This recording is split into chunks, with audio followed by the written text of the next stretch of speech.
Hi everyone, I can do a side aerial, and I wanted to learn to do it on my bad side, which this is not a tutorial. As you can see, I can already do a pretty good cartwheel.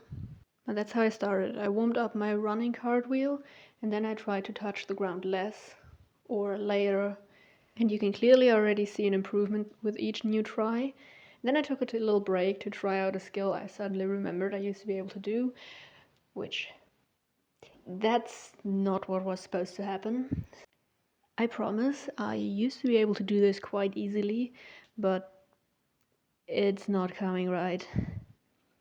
Originally, I had the idea to try to do a back handspring right after, but I'd need to be able to do it for that. Well, kind of. And with this one, I have proof of concept and we'll come back to it later. So, back to my aerials. As you can see, I'm getting closer and my hands touch the ground for shorter and shorter. That was like almost, I just brushed the ground. But at that point I kind of hit a block. I was almost there, but never quite. And I could do those. All of those I could have landed if I just dared to keep my hands up. At this point I also kept feeling like I almost twisted my ankle when jumping.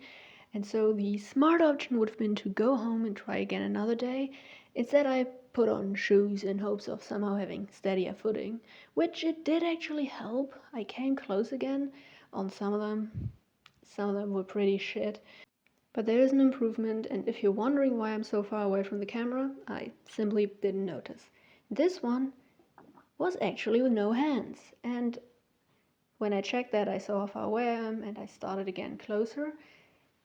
And once again touched the ground, just barely, and I didn't need to, but I was scared and didn't manage to keep my hands up. That one was actually without hands, and the next one again. So here's an instant rewind, and with that I'm pretty happy. I call it a success. See you next time.